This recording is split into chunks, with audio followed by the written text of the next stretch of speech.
This is episode 132 of Seddy Bimco, Part 2, The Revenge.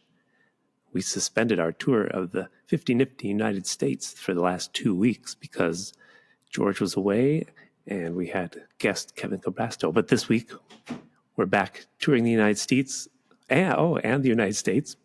The 50 Nifty United States. I'm back from my Thor tour, I explained. Yep, I heard. And this week, from Michigan, I picked it. Frostbiter, Wrath of the Wendigo. And George, right. We'll get to it all. But I always start with an age-old question about revenge. Yep, it's going to be funny, everybody. This is the great moment where most people turn off our episode. Let's hear this joke, Tim. You keep complaining they don't have anything to do with the episod, but I fixed that last few times. I more often complain they're just not funny. But let's see what this one is. This movie has some demons in it, George. So name it. Yes. I don't care what demon. Balsa. What's his name? Balsawood. The demon Balsawood. Yeah, balsa popping. Did he ever get revenge on the repo man who took all of her possessions? The demon. So did the demon actually switch genders midway through your sentence? Did he ever get revenge on the repo man who took all her possessions? Demons are non-gender, I think. They're just demons. Yeah. That's not... Oh, I get it. The possessions. The possessions. That was good, Tim. Oh, you just boy. Got it.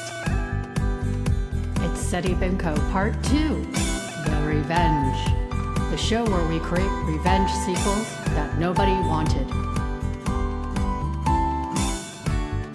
This is Seddy Bimco, Part 2, The Revenge. And George is America's foremost revenge-themed podcast where we create sequels to movies that never had them. Yep. We do that. We do that. I'm on point this week. You are on point. And I'm chill. All right. Yeah. No, you went away. So I'll let you say whatever you got to say. You have things to say, George, about being away. I was away. What happened? Today? Yeah, don't delay. Come on, tell us. What? Are we just? I was on my Thor tour. My book, my newest book, book 2 of my graphic novel series, As Guardians, came out. I was on tour promoting Thor, working my way up the East Coast of the United States. It was fun. Yeah, cool. That's it. I'm trying to think of anything. Nothing happened of. I will say this: just as we recorded, I just ended another podcast I was recording not minutes before, but this was like a Greek mythology podcast. So I was being my erudite self, and now I'm going to come here and talk about poo-poo fart stuff. No, you couldn't joke on that one. I joked. Did you make a list? No, I didn't make a list. I didn't. Tim, spoilers. I made no list for tonight. I may have made one. I'm sure you did. I'm sure you made 2 because there's always a fake list and then there's a real list. Did I have anything to say?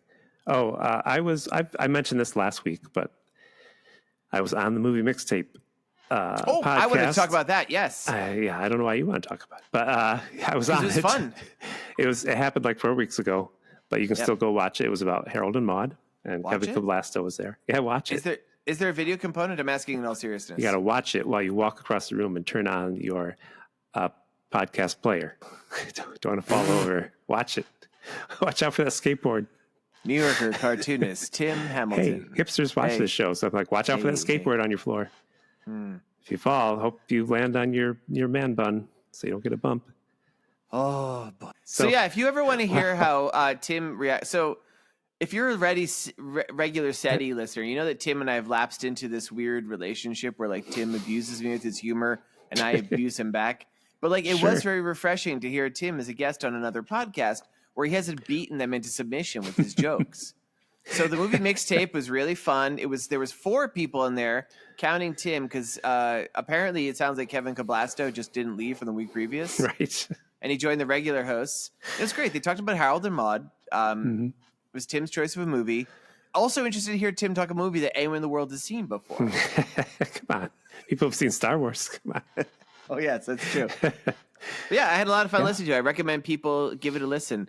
If for no other reason than to hear Dirk's portrayal of Peter Falk, which sounds almost uncannily like Moe Szyslak from The Simpsons. It did kind of... it was hey, Homer. Yeah. I call it the Flaming Moe. Maybe he can make some... I forget what you call those. Cameos. Money. He can make cameos. Money. Dirk, you can make some cameos. Do imitations. how bargain basement would that be if that's your thing on Cameo? You're like, I do kind of decent imitations of Simpsons characters. So everyone go listen to that. Yeah. I would just do a cameo. I do my best Mark Twain impression. I'll say, make up a witty saying for your answering machine, like Mark Twain. That's all I got. That's all you got. Tim. But Dirk cut out. Dirk didn't want to insult his country. I asked him how long they had to wait. We should mention that Dirk he's British. From England, right?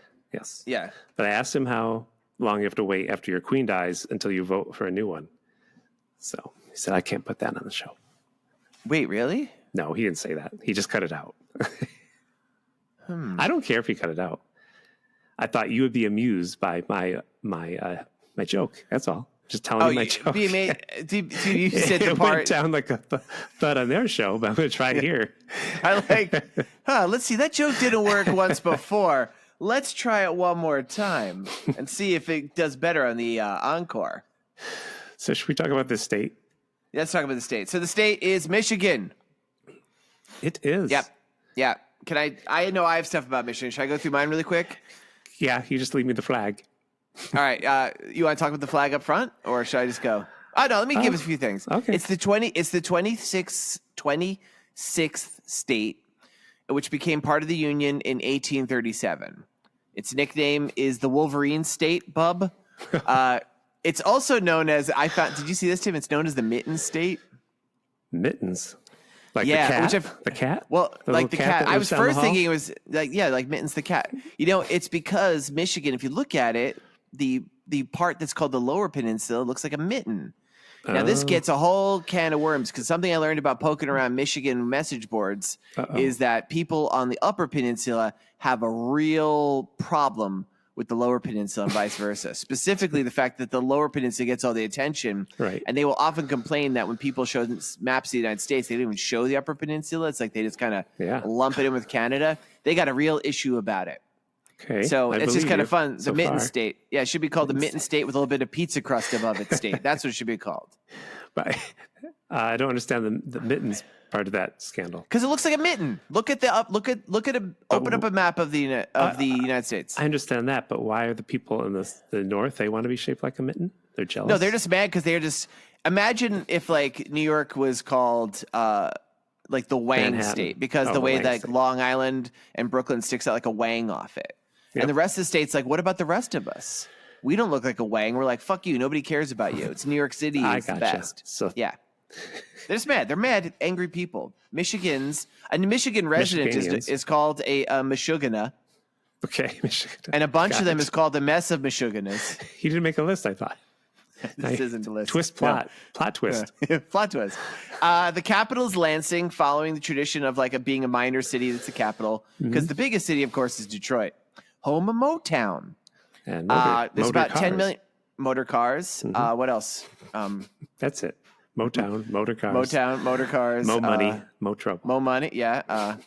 Mo Shugginess. Mo lawners. Mowers. I meant to say mowers.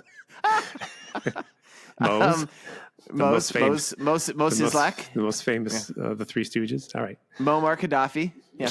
What else? Any other Mo's we got? Move over. Okay, let's stop. All right. The population of Michigan's about 10 million people. Respectable. Yeah. It's bigger than New York City, so I don't have an issue with them. The state flower is an apple blossom, which is the first time in I feel like weeks, the state flower is actually a flower. Yeah. The state bird is robin, not a robin, actually Robin, Batman sidekick. Which one? There's been 3. Oh, the one that got beaten to death by the Joker. Okay, that's Todd. Jason Todd. Yeah. Jason Todd. Yeah, Jason Todd. Remind me. I got something to say about that. Okay, go ahead. Okay. It's also known as the Big Lake State because it shares borders with 4 of the Great Lakes. So, Tim, I challenge you to name the 4 Great Lakes it borders. Ooh. I want you to even name 4 Great Lakes. Erie. I will even. Okay, that's one. The wreck of the Fitzgerald Lake, Michigan. Yep, Michigan. Yep. Oh, that's a good bet that one borders the Michigan. Erie, Michigan, the Chocahonga. That's not a lake. Yep, we'll take that. That's it. The missing two lakes Huron. Huron. Yep. And the other one is superior, as in Magneto champions the rights of Homo superior. I knew those. I got three. You did. I got three. Yeah, that's Tim. Honestly, I'm not even saying this is a jerk. You did better than probably 98% of the population of the country, including people who live in Michigan. So it's good. Okay. There is actually this movie was set in a place called Manitou Island. Oh yeah. But there's actually two Manitou Islands in Lake Michigan, north and south. Yeah. And then really quickly, I do my thing where I look up the first elevator. Literally, the thing said there's not a lot of information on elevators, but they did mention the Bangor elevator, which is in Bangor, Michigan, is in the National Register of Historic Places.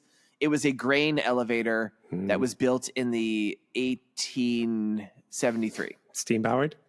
That's an excellent question. How many people did it kill? Let me look it up real quick. How long was it to go without inspection? Well, this is the weird thing about this one, Tim. See, they actually built an elevator in Canada, and they put it on the train, and they brought it over there, and then it was, then they assembled it. Became a trolley, and then it cut off all the legs of all the children. How's that? That's good. Yeah, Michigan's first streetcar, speaking of, was actually not in Bangor, Michigan. It was in September of '86 in, not surprisingly, Detroit. And as far as cryptids, I always like to mention what was the name of that trolley? I don't know. I don't remember. I don't know. It was just in Detroit. It was like a streetcar. Okay. I normally do get the names. This time I did it half-assedly, I admit. But the cryptid, this is where we're talking. Because this is like an A-letter cryptid, my personal favorite. The fucking Michigan Dogman is in Michigan. Oh, I never heard of them. I thought you were going to say one of the lake monsters. Nah, the only lake monster that's A-list I would say is Loch Ness, and that ain't in the United States. Oh, maybe Lake Champlain, Champ. He's pretty A-list. The Michigan Dogman is an alleged bipedal canid, not a werewolf, but looks like a werewolf, that was first spotted in Michigan. There's a whole bit of it's spread across the whole world now. There's the Beast of Bray Road, which I think is in Wisconsin, which we've talked about, which is a related creature. But the Michigan Dogman is this thing where these people will see this upright walking canid that is like it's not just the fact that it stands up on its two legs. It's got to be enormous. It's like 8 foot tall and hugely muscular, because it's not just enough to be spooky and be. It's got to be it's like the Incredible Hulk. I think smaller would be spookier. Smaller than 8 feet. Yeah, well, even if it was just a normal wolf size, where it's probably like about 5 or 6 foot. Imagine a pack of those running after you. Yes, the shits I would launch out of me as I ran, screaming in terror. Yeah, it's just, but like this thing, Tim, in modern day cryptozoology, Dogman is where it's at. It's what people talk about all the time. There was this woman like Linda Godfrey who made her whole career of it. She passed away recently. God bless you, Godfrey. But the Michigan Dogman is like the most popular new cryptid. Like there's podcasts about it. It's just big. So Michigan, you got a good cryptid. That's my Michigan facts. Now, Tim, flag. What do you think about the flag? Did you look at it? No. It's 2 male elks rearing up, staring at each other. So it's very progressive. Wait, are they staring on their hind legs? Yep, they are. Are there any? I'm looking this up. Michigan flag. They're looking into each other's eyes. I think they're jockeying to see who gets to be atop. Oh, they folks. I've never said this about a flag before, but the sexual tension here is notable. Should we mention the fact there's an eagle standing in between them, though? Right, that's the referee. Yeah, he's like, I want a good, clean fight. Wink, wink. Actually, fight. Wait, wink, wink. Tim, I have to ruin this for you. No, it's not 2 elks. It's a elk and a moose. Yeah, that's fine. You're against that sort of thing? No, and then it says 2 boar, and there's it looks like a Jesus maybe waving. He's like, hi, guys. Did you see that word circumspice? Yeah, what's that mean? That's a Latin word that means look around or survey before you go somewhere that gets us in trouble. Circumspice.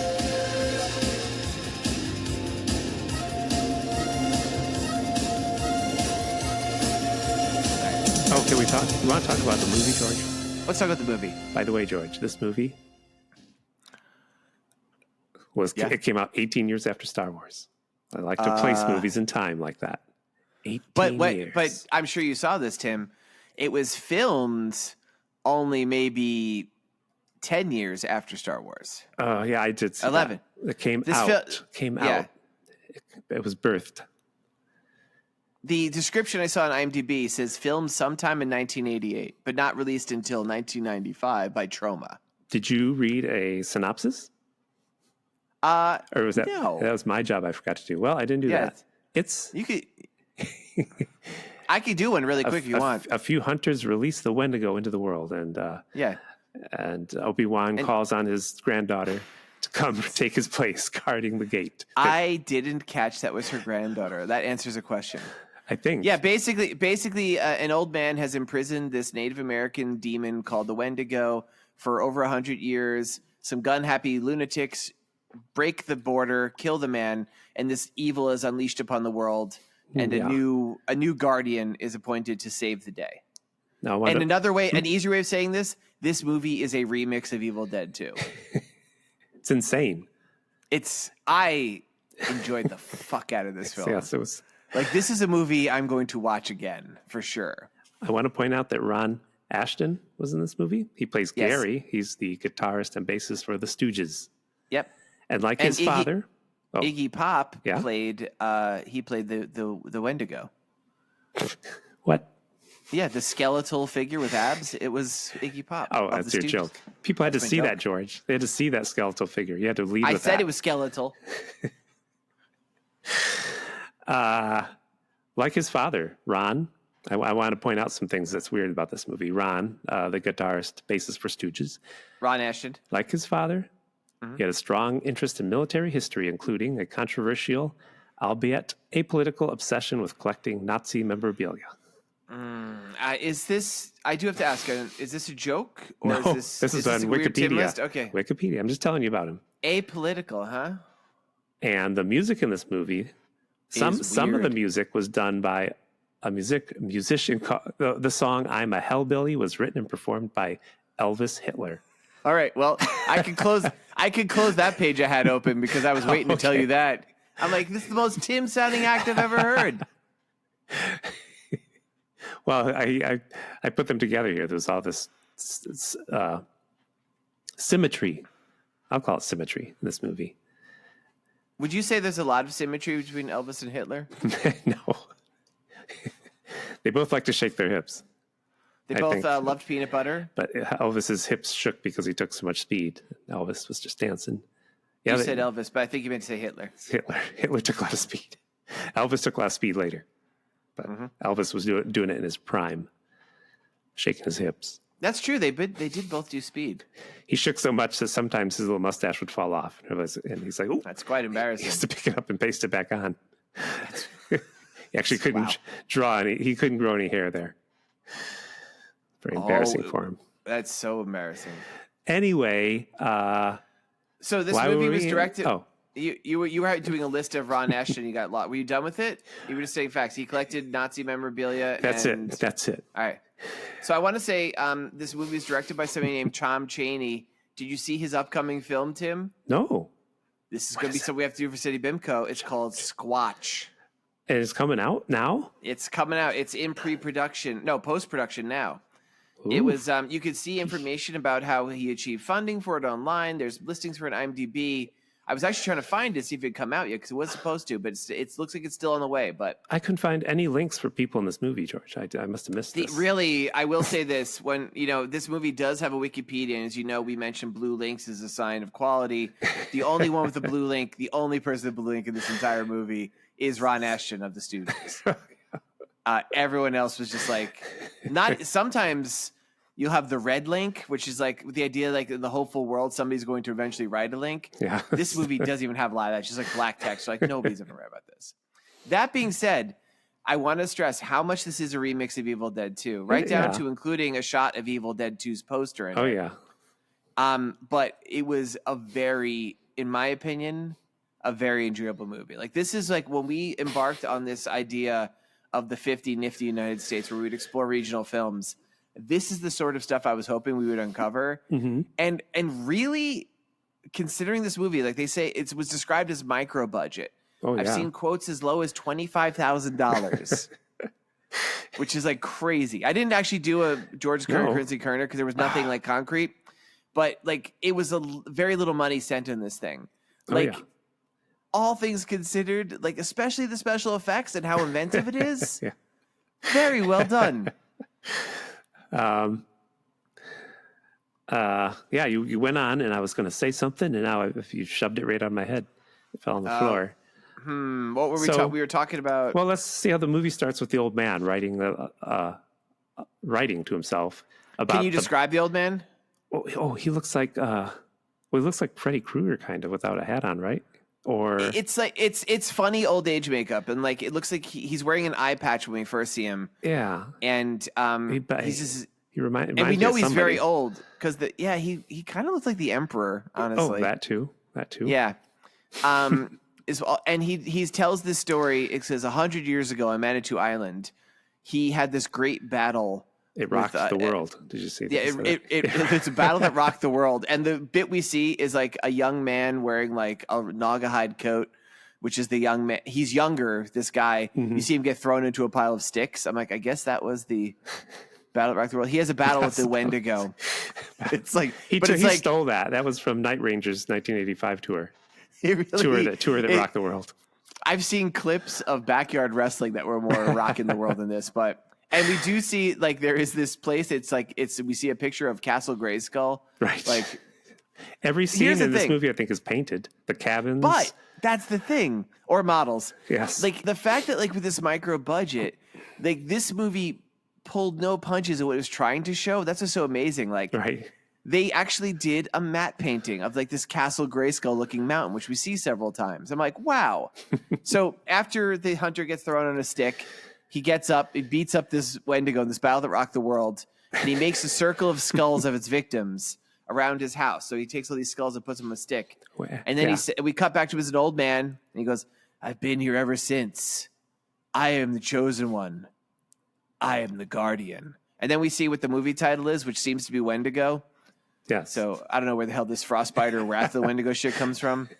But so this guy is like well over 100 years old. He looks like the Emperor. He's got an eye patch. And he had a battle that rocked the world where he got thrown about 6 feet through the air and landed on some sticks. You know, both George and I have drawn comic books, and I've drawn some superhero comic books. And the title of about 4 of those comics I drew was The Battle That Rocked the World. Really? Yeah.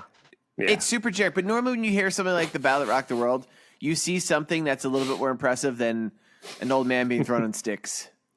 So we have our 2 hunters who are Gary and Peter, right? Because I didn't pick up this.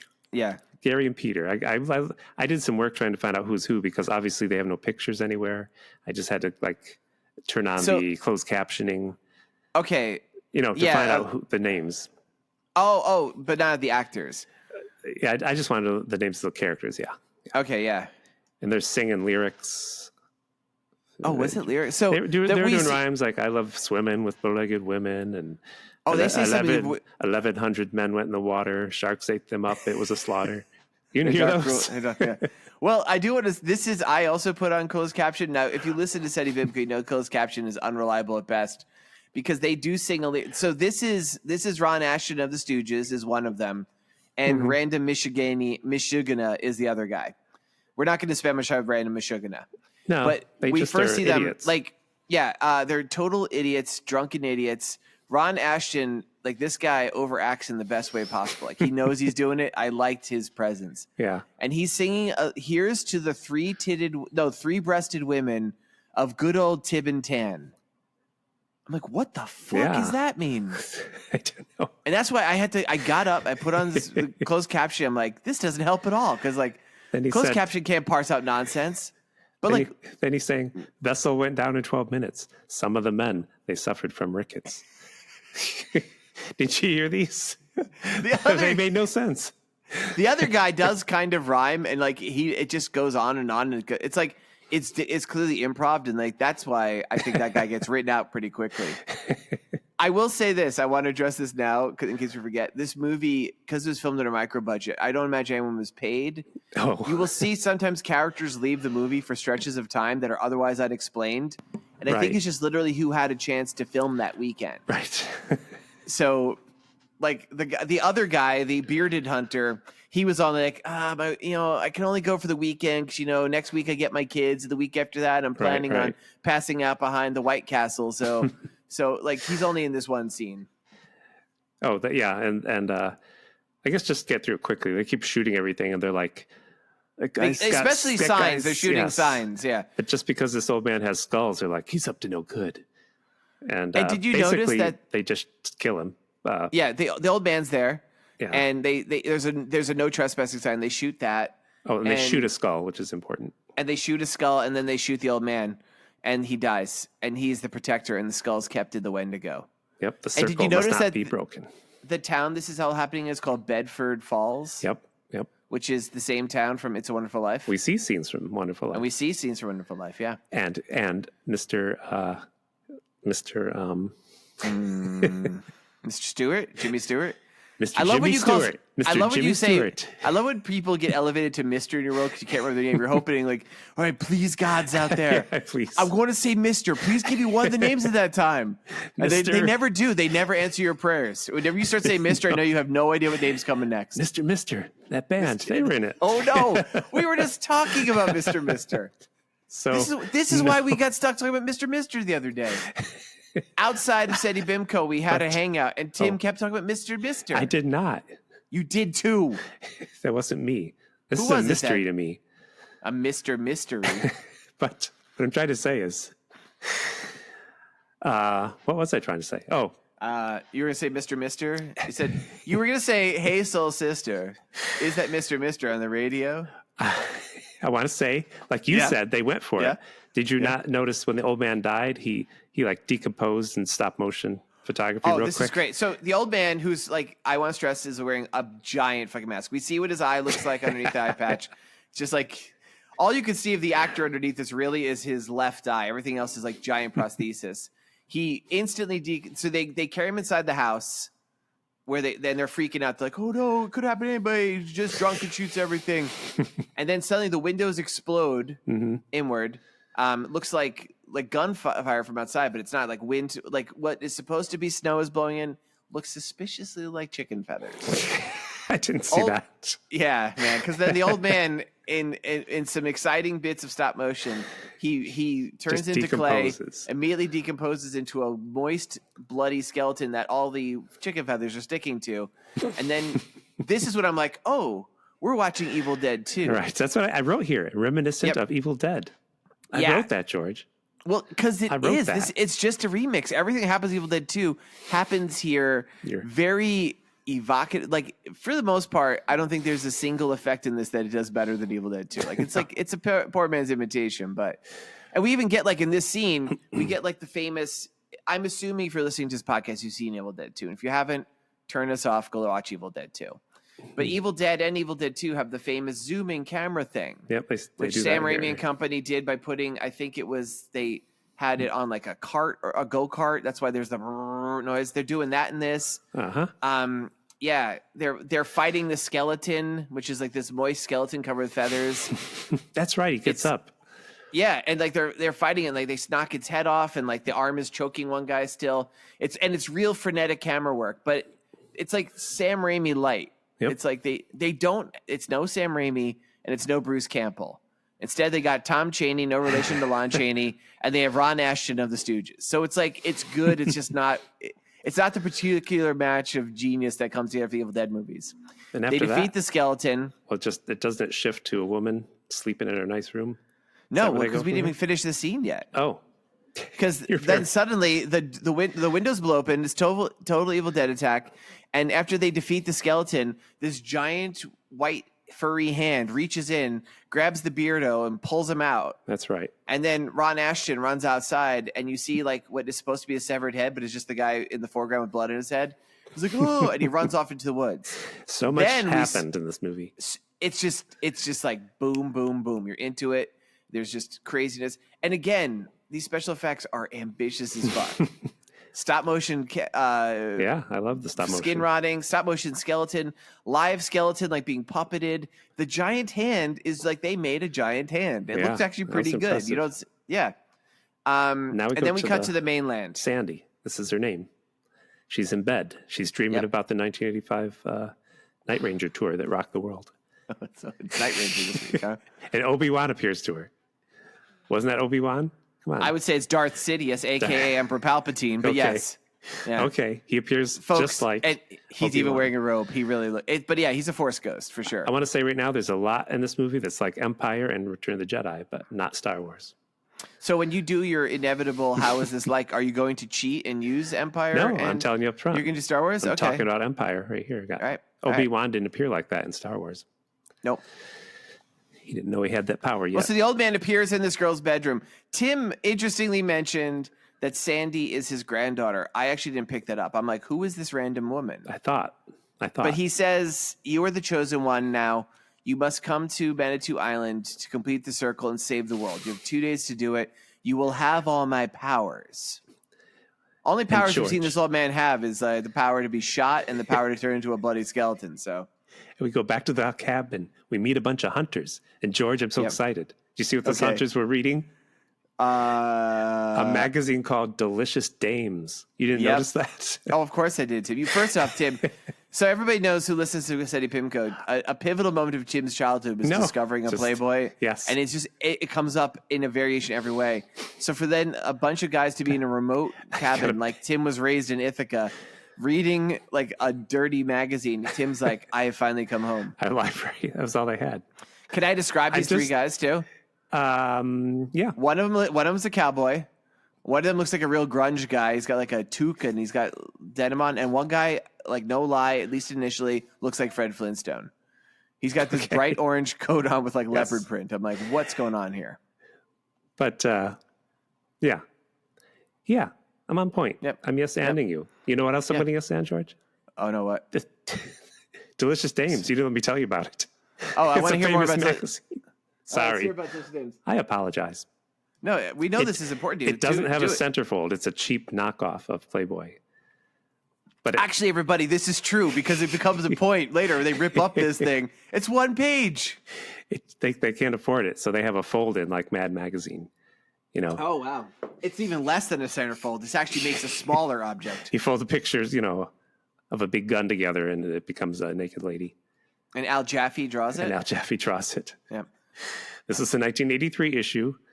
Uh-huh. That's weird because this film... Oh, no, this was filmed in 88. It's just old, yeah. Yeah, it's old. The centerfold was Patty Cakes. Is that her name? Yeah. That's about it. This first name's Patty, last name's Cakes? It's okay. Yes.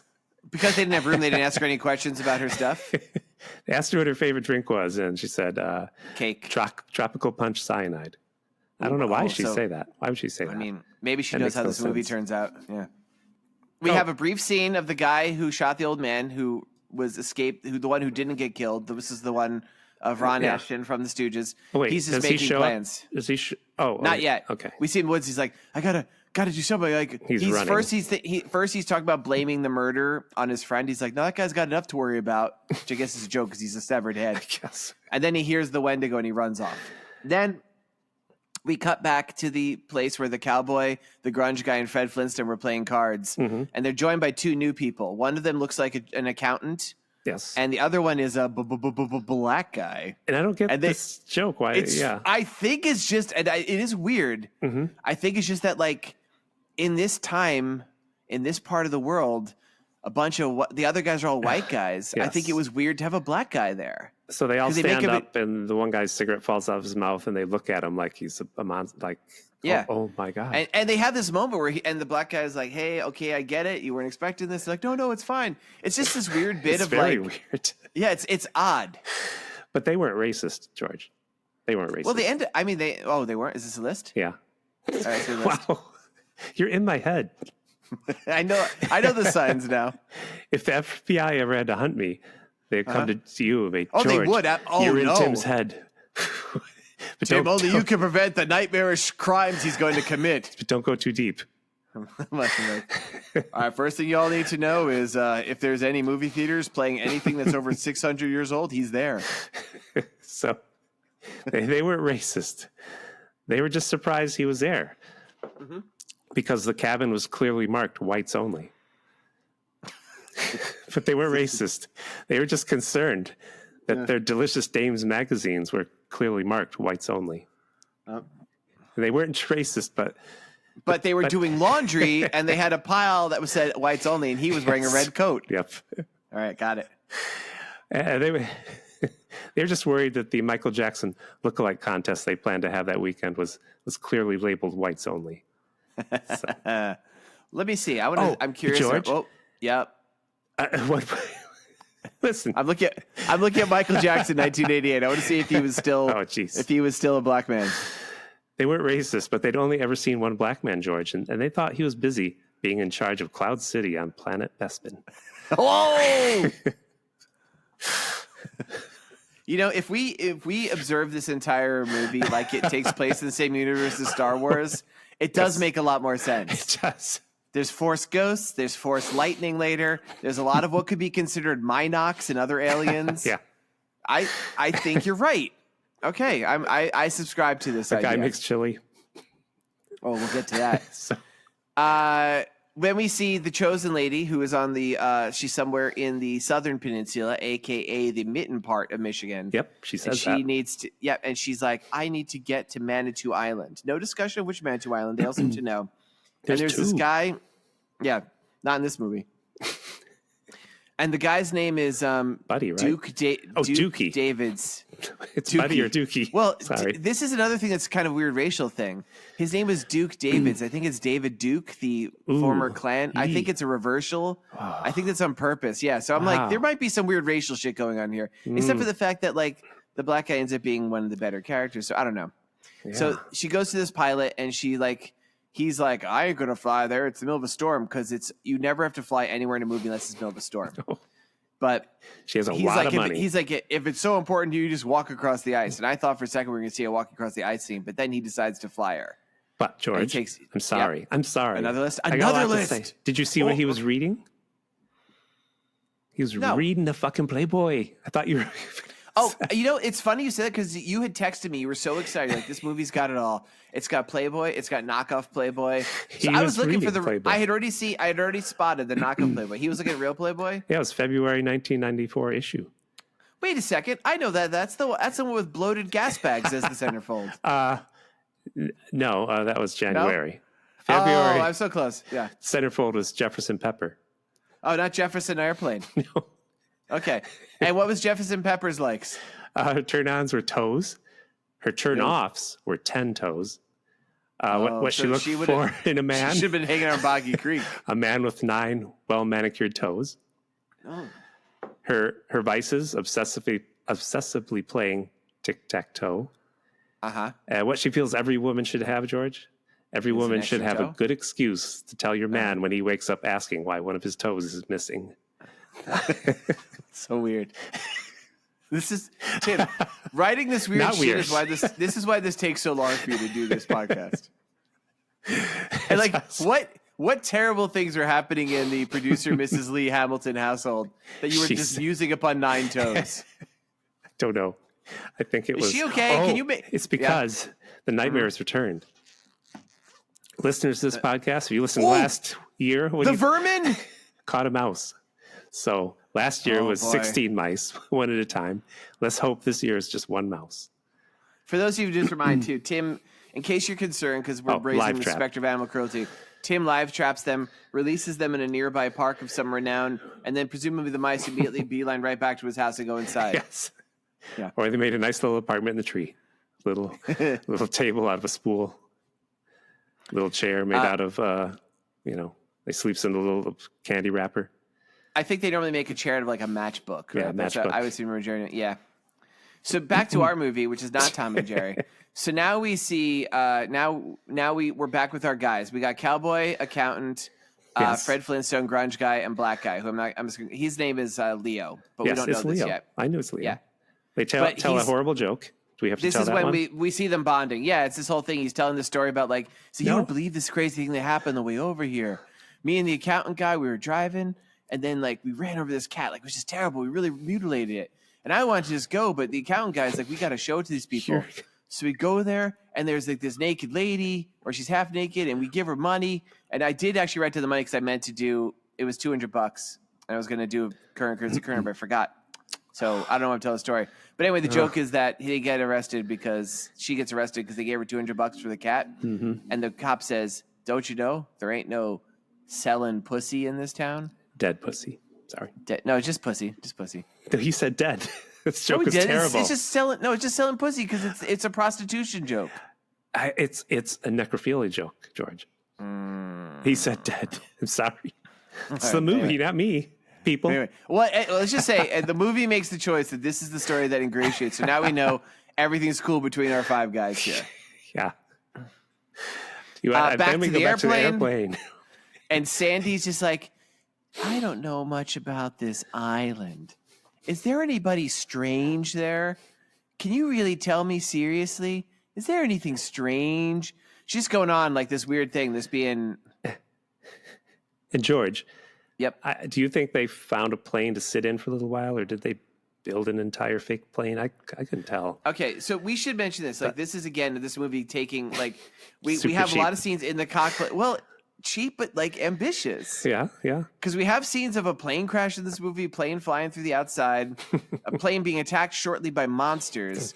And we are sitting, I think they probably, it seems reasonable to me that they filmed this in a place where there was, like, a regional airport which had gone out of business, and there was, like, a cabin they filmed this in. Yeah. And then I Possible. think the rest of it was models. And somebody blew feathers on the plane the whole time. and feathers Chicken for snow. feathers. So at some point, I don't remember this happening, but I think she has another out of body experience where the Emperor appears to her. Yeah. The old man, and he's like, you are the new guardian. He reiterates, you have all my powers. Again, we've seen no powers. No powers. And he says, like, the Wendigo's army will attack. Then we cut back. They're in the plane, and this fucking, like, pterodactyl attacks the plane. Yes. And I cannot stress what a weird music choice. It's like this weird Like jazz, jazzy music. Yeah. It's like it's so weird. And the pterodactyl, which is a big hand puppet, eats the pilot's head.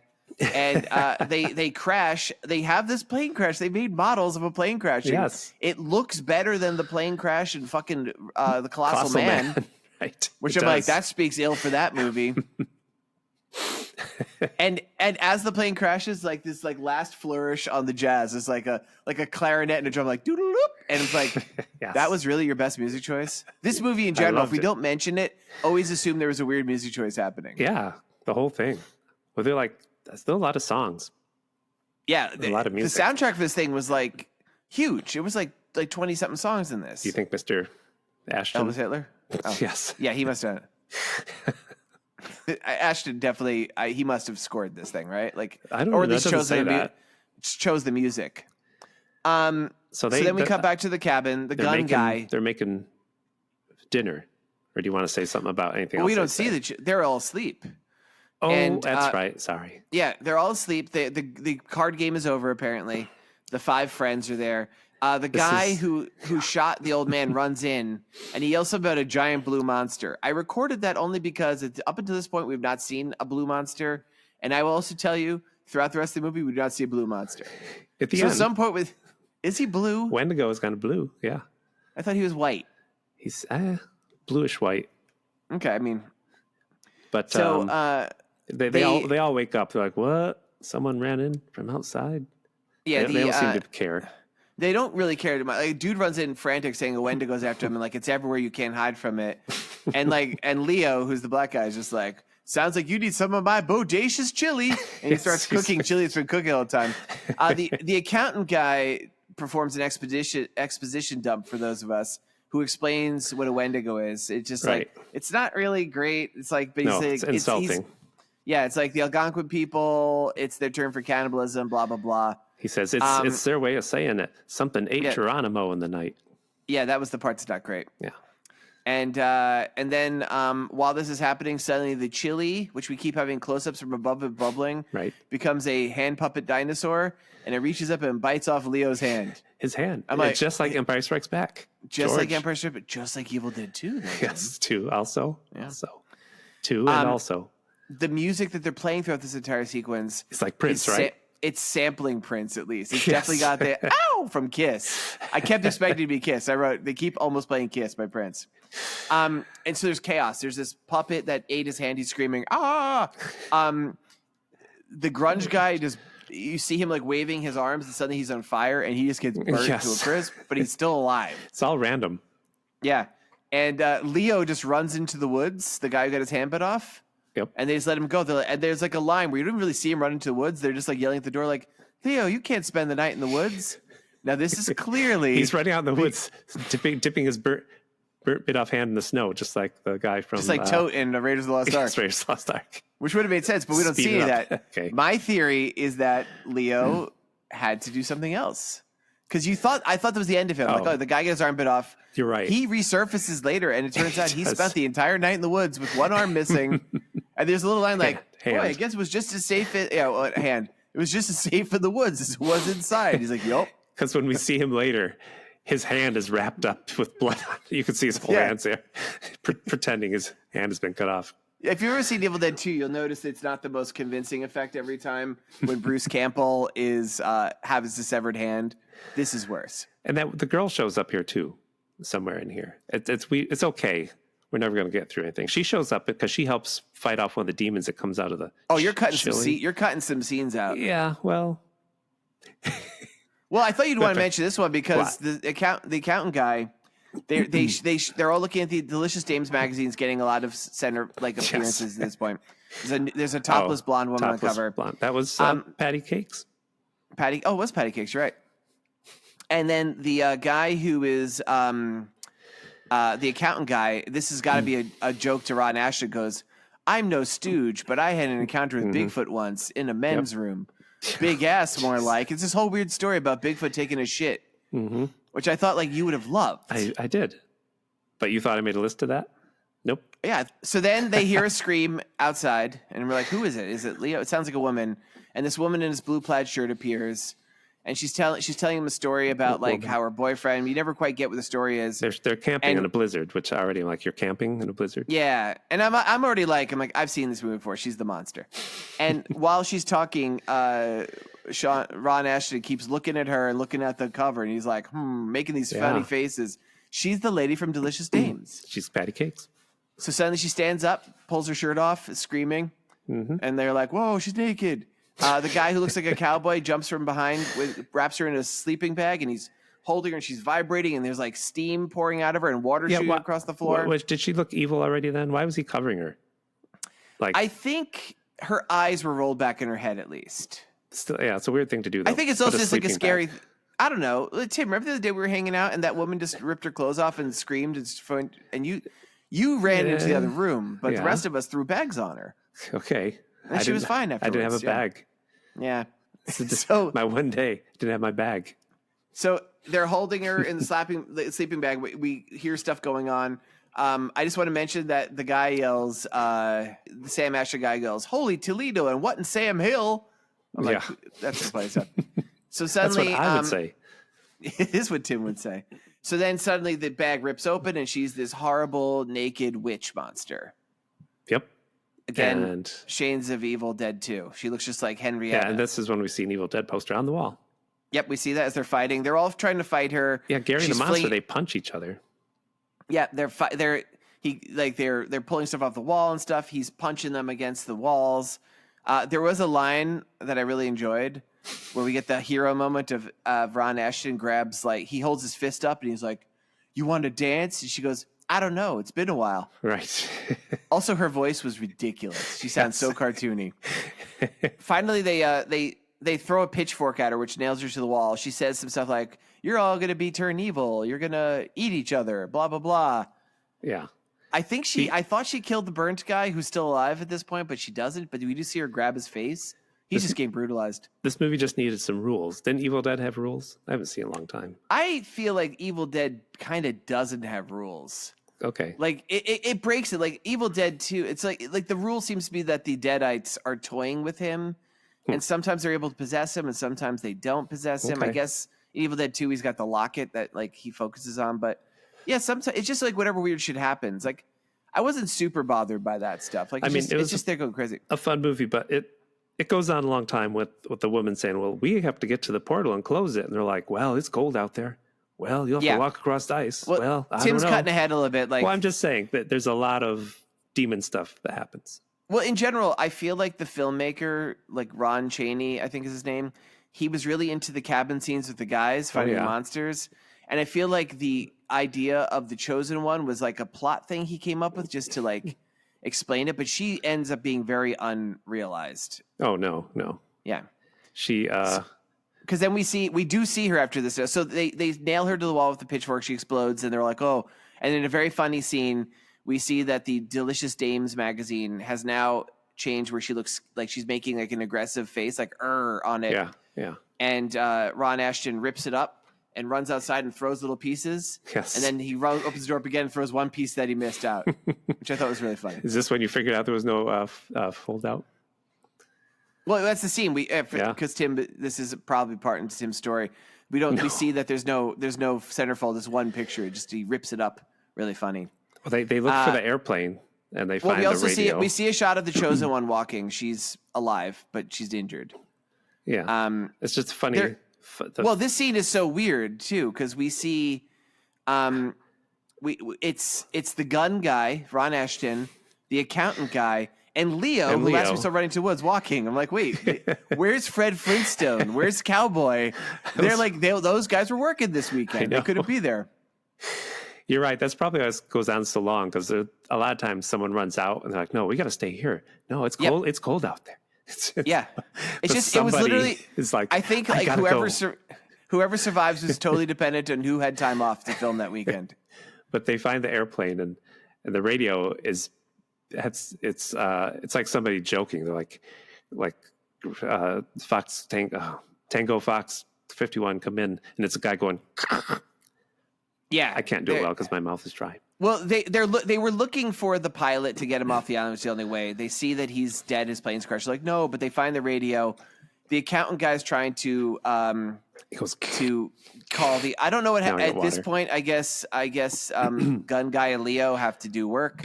So they're not there. And then the headless pilot attacks the accountant. And we don't see the accountant again for most of the rest of the movie. Yes. Then Leo and Ron Ashton find the Chosen One. Oh. And despite the fact she's a woman, they just had this weird experience where a random woman who looked wounded turned into a monster. They immediately like, oh, let's help her. Leo is just eating painkillers and drinking whiskey. Now granted, he had his hand bit off by a bowl of chili. But I'm like, there's no way this man's alive doing this. Totally not needed. Obviously, somebody wanted to be filmed. We see the newscaster talking to the control tower about the plane being missing. We cut at several points. We cut back to the mainland where newscasters, and they all look like it's so cheap looking. Like these are such poorly done news, and they're funny, and the people are actually acting pretty good in a humorous way. But they're like reporting on like this possible tragedy. Duke David's crashed. Did he have any pilots? Well. He didn't really keep good records. I mean, passengers. He didn't keep good records. And it's always interrupting a clip from Wonderful Life. Yep. Which I'm saying, Mr. James Stewart, he's in this movie with monsters, and he's the one who stole the Yeti claw. Previous episode of Seddy Bimco where we discussed the fact that Jimmy Stewart snuck the Pangbochi hand out of India or Nepal. Yep. No, they know because everyone who listens to Seddy Bimco, we're like crack. You get the free listen. You're stuck for life. You can't give it up. It's like occasional co-host Kevin Cablasto when he cracks open a Mega Stuff Oreo. He's addicted. He can't stop eating that sweet, sweet cream. And what's he do with the hard candies? He stacks them up in the corner. Okay. I was actually talking the other day. He's actually intense because Oreos, of course, will never decompose. He wants to make a coffin upon his demise of all the chocolate cookies. Oh. And he wants to be buried in that, so he's kept inviolate forever. Nice. Yeah. Good idea. Did you know that? Yeah. You know what? I bought as a joke on Valentine's Day because we don't make a big deal about it for my wife. Wasn't even my wife yet. It was like 2008 at the corner store. They sold these big, like a Connecticut muffin or whatever. They have these awful cookies shaped like things, and one was a princess. I know the story. Talk about it. A princess. Oh, I've told you the story. No, I know the story you're talking about. A princess with the frosting and everything, and I bought it as a cookie. It's wrapped in cellophane, and I gave it to Jean for Valentine's Day as a joke, and we laughed, and we put that away, and we still have it, and it still looks like it looked the day I bought it. No mold, no. That's rough. You could eat it. That's all I wanted to say about Oreo cookies. Oreos. All right. So I actually do appreciate the story. I'm sorry. No, we cut back to the cabin where we actually see Fred Flintstone, Grungy, and Cowboy. Grungy finally dies. They make a coffin for him because they don't want his body fluids leaking all over. His friend is like, we got to bury him and it's too cold out. The other guy's like, well, he's going to leak everywhere. So they make a pretty impressive coffin. I'm like, that's pretty good for someone in the house. They put him outside. The other guys come back. They bring the lady in. Yeah, we were. Is that funny? It's almost like I saw that and it made me think of coffins. They bring the lady, the chosen one, in the house. They're all the people are surviving or assembled. What we should have mentioned is that the night before they had thrown the chili out because it bit up the guy's hand. And we see the chili crawl in through a crack. Oh, that's where right. It becomes it becomes 3 fucking dinosaurs. Little dinosaurs, like raptors. And there's this ridiculous song about chili, no onions playing, which we could play a little bit of that. That'd be pretty cool. Chili. No green. No onion.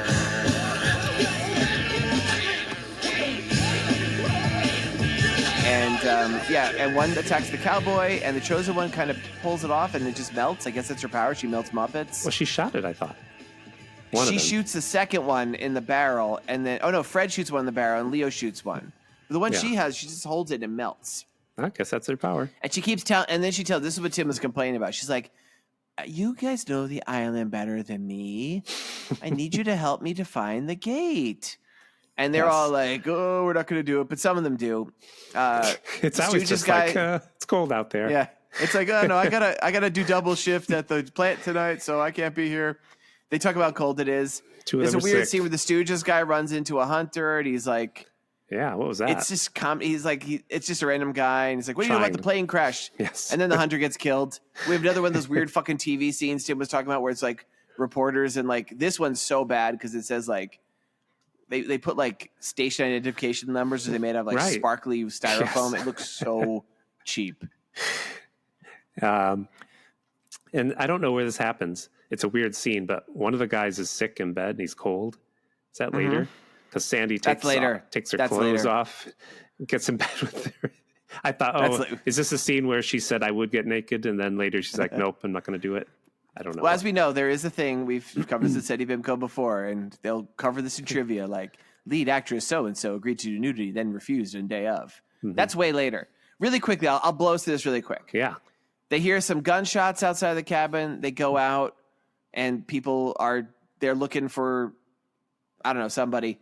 While they're gone, they leave her behind. And her mom shows up asking super suspicious. We'd never seen her mom before, but I'm like, oh, her mom's a monster. Yes.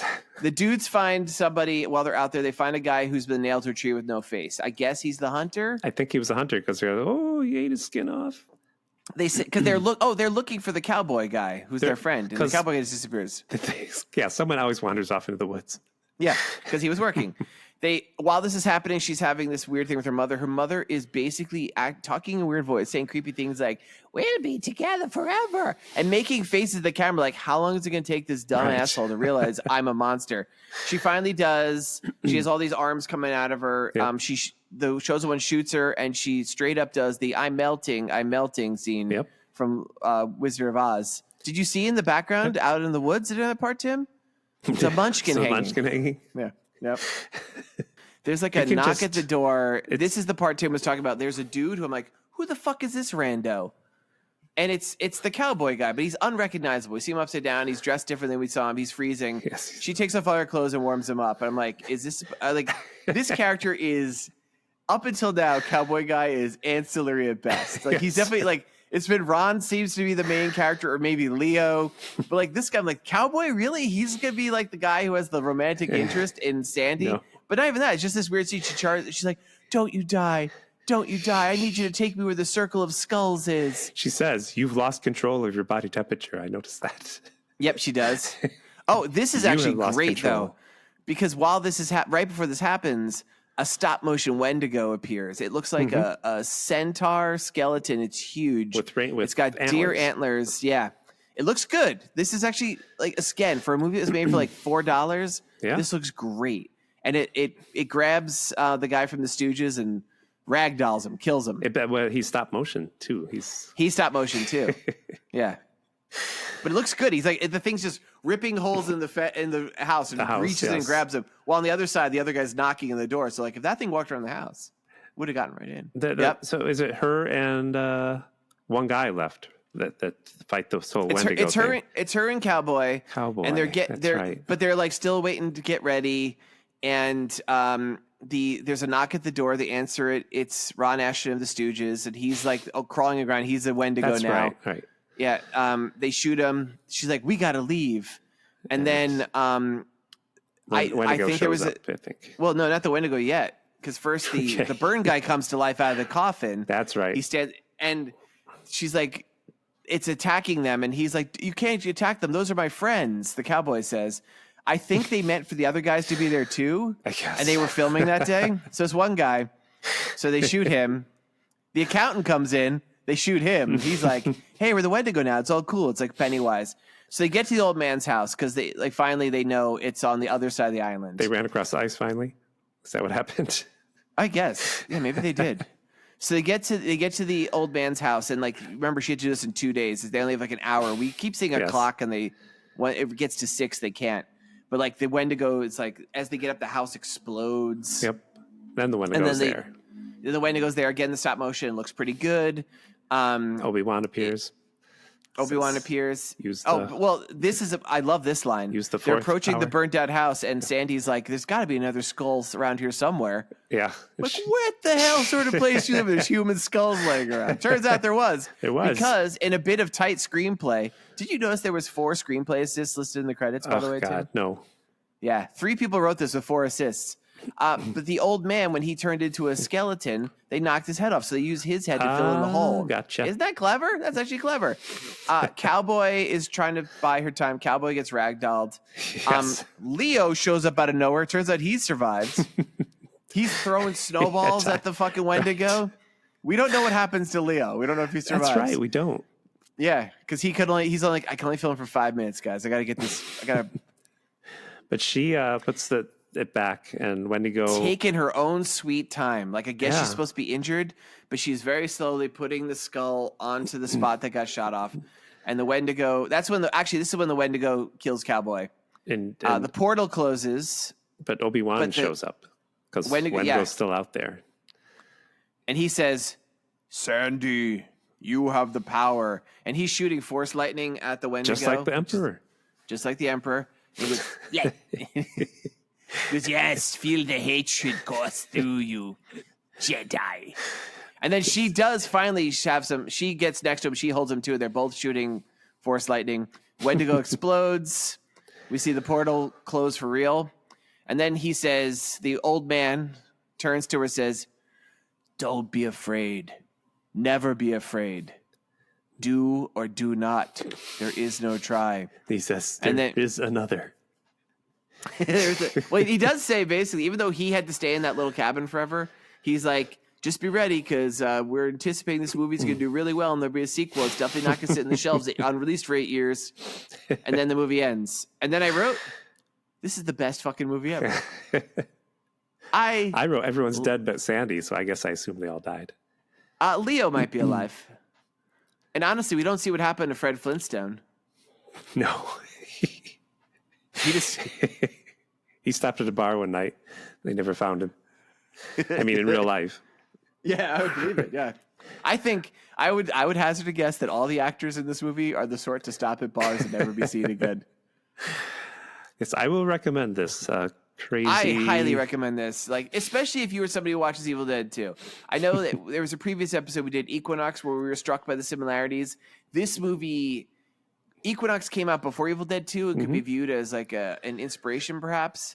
This movie is straight up a remix. It's like it takes every element of Evil Dead 2 and remixes it. It was really fun. I am definitely going to watch this one again. This movie is not like Star Wars. It is like Empire, as it's on an ice planet. It's got Ghost Obi-Wan. It's got the Emperor shooting lightning. It's got one hunter gets his hand cut off like Empire. It's not like Star Wars at all this week. No.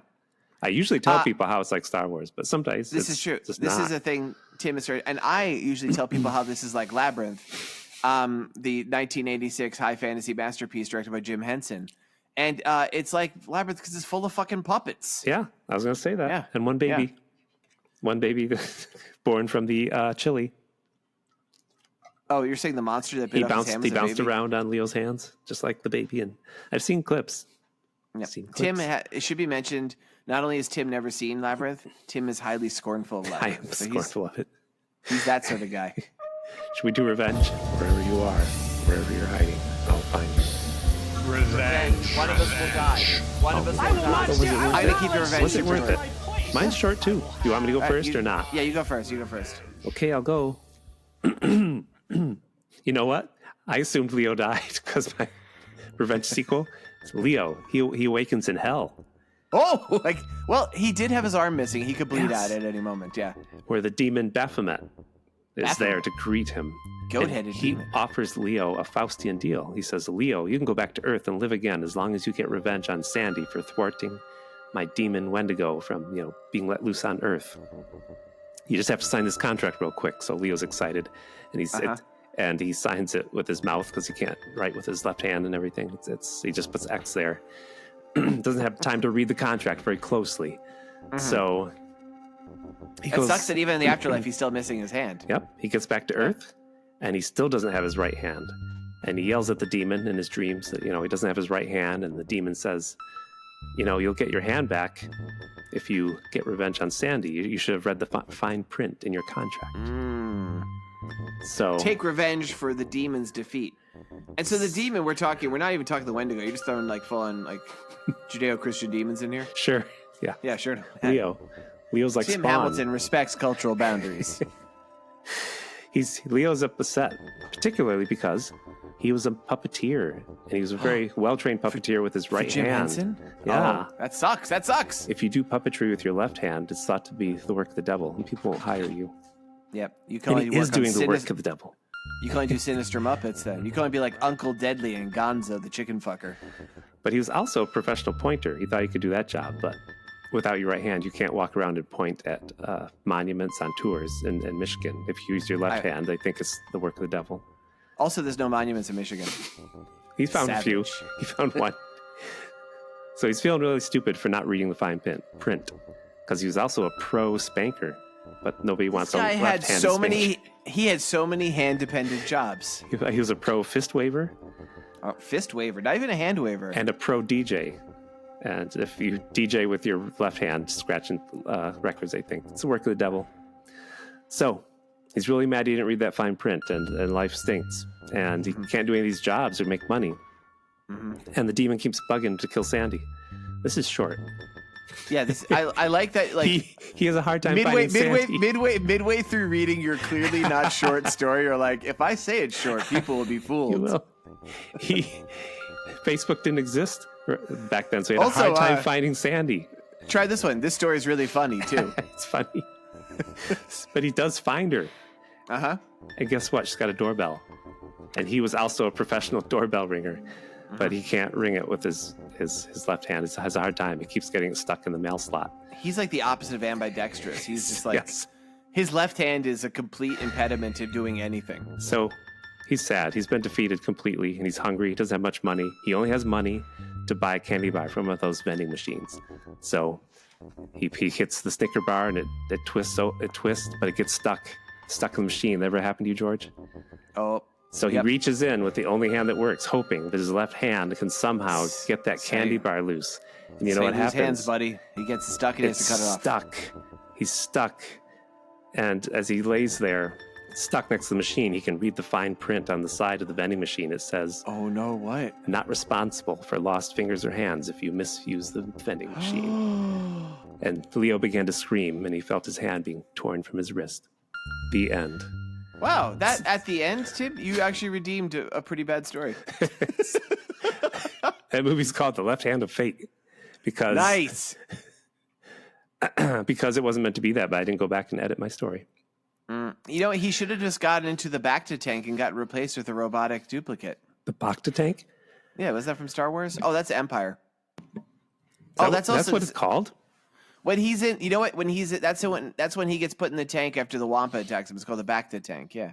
All right, let's do mine. Tim pointed out something that's pretty funny. Like Tim, there's so few characters that survived. Tim actually had to take maybe the only character who survived outside of Sandy and put him in hell. Yeah. I like poor guy. Guy had some rough time. I'm also gonna do I'm actually do a similar tact where you know what? I was gonna resurrect another character. I'm actually gonna use Leo. Okay. My version of Leo's alive. I'm changing gears here. He lived.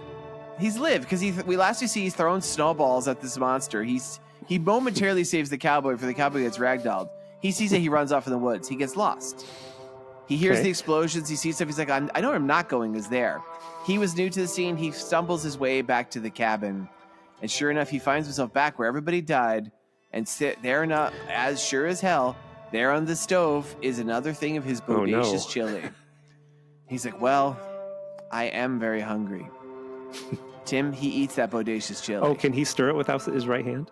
In this universe? Yeah, in this universe, he's not a complete idiot. He can actually use his left hand to some degree. He doesn't really even stir it. It's been sitting there bubbling. It's good, and he's so hungry. He's been through some shit. He stayed in the woods for no reason. He worked multiple shifts at the plant and came by and filmed this movie whenever he could. Yeah. He eats the chili, and he realizes after he fills his gut, he's like, last thing I saw, that chili was crawling around the floor and became dinosaurs. He goes, what? Oh. How did this happen? Now he remembers. And he realizes that the meat did taste a little funny in there. And then he sees that over in the corner is Fred Flintstone. What? But he's been skeletonized. From the movie. Fred Flintstone from the movie. Yes. And he realizes with horror that what that witch had said was true. He did commit cannibalism. Oh, he ate him? He ate his friend as chili. He didn't do it. It was just he was set up. And we know whoever tastes man flesh, what happens to them? They become a Wendigo. They become the Wendigo. So he becomes the different Wendigo. He doesn't become the stop motion one. He becomes like the white hairy monster we saw briefly in the beginning. Luckily, Tim, this is happening in Michigan, a.k.a. the Wolverine state. Because you know what happens? Comes to Wolverine. Snicked bub. They have a fucking fight. It's Incredible Hulk 180. This is the prequel to it. I was about to say, we haven't mentioned that yet. I know, it's strange we didn't. I'm glad we didn't. Issue 180, Introduction of Wolverine for you non-nerds. In a cameo, then his first full appearance is 181, which I believe is the more valuable of the two. Right. And the Incredible Hulk and him fight against the Wendigo, and poor guy gets defeated. And but then Wendigo? The Wendigo. But because this is a happy story, his revenge is thwarted, and he was tricked. He goes to a galaxy far away a long time ago. And he goes in a back to the tank, and they give him a robot hand. He becomes Luke Skywalker. What? Yep. This makes no sense. It's really weird because he starts making out with his sister real hard. It's just like, what the fuck is going on here? Leo becomes the Luke? Yep. Okay. Yep. The back to the tank also made him a white guy. Didn't want to get into the racial stuff. Yeah, you did. You had to bring it up. Well, I thought he'd be Lando Calrissian, just play. How many hands does Lando Calrissian have, Luke? 2. I called you Luke. Exactly. There's one guy with one hand. He gets a robot hand. Tim, the thing about Star Wars, it was a long time ago in a galaxy far, far away. Stuff we don't know all the details. He just ate a human made into chili, and he's got one hand. Mm-hmm. And he becomes a Wendigo. Feel bad for him later, Human flesh chili does a number on your digestive system. You're speaking from experience, Tim. Yes. Have we ever told the story of how you ate human flesh chili on this show? No. When we do, FBI will come hire you to get into Tim's head. We're waiting for the inevitable manhunt. I'm going to demand such good stuff from the FBI. I'm like, I could tell you where Tim Hamilton's going to strike next, but I was just looking over my comic book collection, and there's no Incredible Hulk 181 there. I feel like if I was looking at a first appearance of Wolverine in near mint condition, it'd probably jog some memories. Yep. So no mail. Yeah. Should I say what the next movie and state is? Okay, I'll let you do it. So continuing our tour of the 50 Nifty, we're going to do a state I just had some appearances in for my Thor tour. Maryland. I'd never been really in Maryland outside of Baltimore. Turns out that's a pretty nice state. A lot of cool stuff going there. Yeah, and the movie happens? There's woods, there's crabs. Crabs. These people are obsessed with crabs. Okay. It was nice. Baltimore was really cool. I saw Edgar Allan Poe's grave. That was nice. I was there, and I didn't think to go there. Yeah, it was pretty cool. Maryland's the place. and the movie is another trauma film. We didn't mention this as a trauma film. Yes. Curse of the Cannibal Confederates, 1982 zone. Filmed in Maryland. I will say this: the head of trauma, what's his name? I forgot his name. Kochman. I forget. He says this is one of the 5 worst films Trauma's ever been involved with. Wow. So it's available for free on YouTube, which speaks to the Steve it's held in. Yay. Yay. Write us a letter at Seddy Bimco with the E at the end at gmail.com. You can follow us on all the socials except Facebook and Twitter. Yeah, all the main ones. No, those are not the main ones. Instagram. Go to our blog. Go to our website. Seddy Bimco. Part 2, The Revenge. You know what? Why did you lose Steven? Wait, good. Seddy Bimco. Oh, that's how you say it. Trademark. I'm so tired. Seddy Bimco. That's how you say it. All right, we're done, I guess. All right. We're going to say goodbye. Bye. Bye. All right, bye.